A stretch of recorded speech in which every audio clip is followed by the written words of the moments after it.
Hey friends, Timothy here, Youtini CFO and Patreon Community Manager. Thank you for allowing me to exist in your space for just a few moments. Trev and Jose were gracious enough to send me this very exclusive edition of the Star Wars Archives Bedtime Collection. They have some wonderful bedtime stories in here. I am pumped to be able to read it. I believe they picked one out exclusively for me to share with you today. Before we get into it, there's just two things I want to mention. One, it is always good to have a glass of water nearby. One, if you're the reader, so that your voice doesn't get all, cracked and pitchy and all that. But two, if you you should probably drink a glass before you go to bed every night. And if you wake up in the morning, like right when you wake up, that's good. And if you wake up in the middle of the night, it's also helpful. So I'm going to take a sip if you don't mind. You can find this incredible glass at youtini.com/merch. Jose has some wonderful collections and designs up there, and I think that you will really appreciate it. Again, this is so cool. The second important thing is I want to make sure that you are good. Are you sitting comfortably? All right, let's begin. Hi, Timothy. When I asked what your Star Wars interests were, you mentioned The Empire Strikes Back as your favorite of the saga. It's true. Which gave me a chance to highlight some of my favorite pieces. The reference book, Essential Guide to Warfare, published in 2012, was followed up with a series of blog posts from the authors sharing material that was cut from the book. What follows is an abridged version of the vignette, Hit by an Ion Cannon. I hope you enjoy. Oh my gosh, I can see this scene already in my head.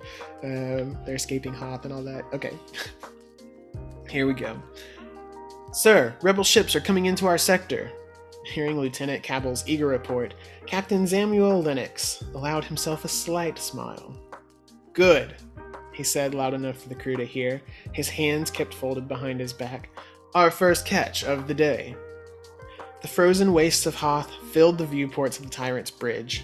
If Darth Vader was correct, a rebel base was buried somewhere down there, and the rebels would be scrambling ships for a frantic trip up the gravity well. Lennox didn't know what the rebels had, snub fighters, gunboats, capital ships, but it didn't matter.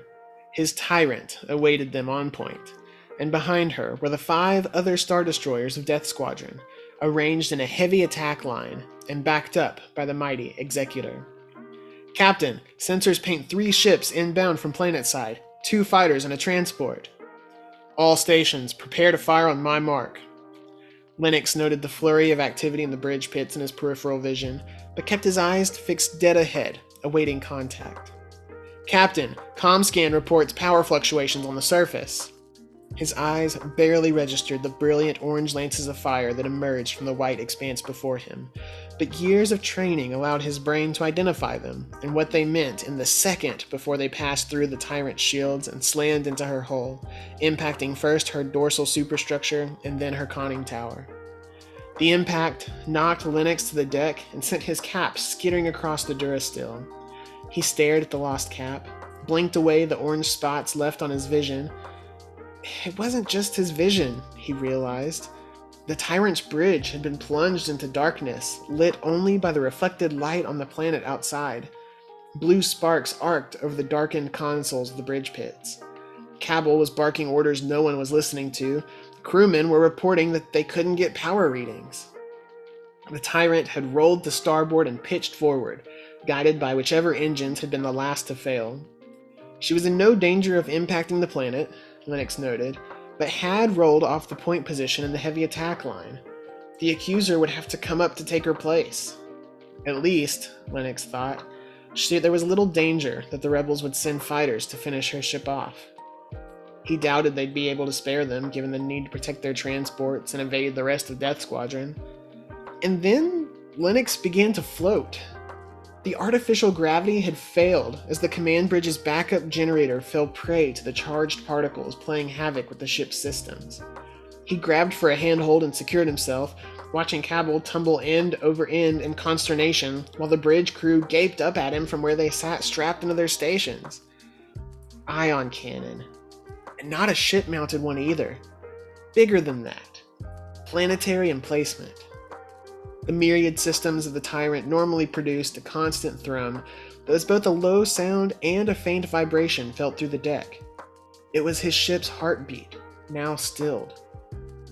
The tyrant was silent, save for Cabell's sputtering and the crew's useless status reports. She was dead in space, and she would remain that way, Lennox realized with a scowl, until after the outcome of the Battle of Hoth had been decided. Cool is my first reaction to that. Thank you again, Trevor and Jose, for this. It's so neat. So I knew straight from the title, and just the tease that was going to be from Empire Strikes Back, I knew exactly which scene we had to be hitting. Everybody knows the line, right? Our first catch of the day. And just seeing the ion pulses hit the ship and to see it kind of lilt down, like, it's so cool, so vivid. And what I loved about this story is that it gave us a perspective, much like the From a Certain Point of View books do. This doesn't matter to the grand scheme of Star Wars, to anything that is, that will exist or has ever existed. Like, it doesn't matter that much, I think, in the grand scheme of things. Not a major plot point, but it helps to kind of flesh out the character, to feel the arrogance, of Lennox, the kind of semi-bumblingness of Cabell. I hope that's how you say his name. But it's really interesting to get that perspective of the Empire, to all of a sudden realize that you're floating in space because you can't go anywhere, and how terrifying that must be.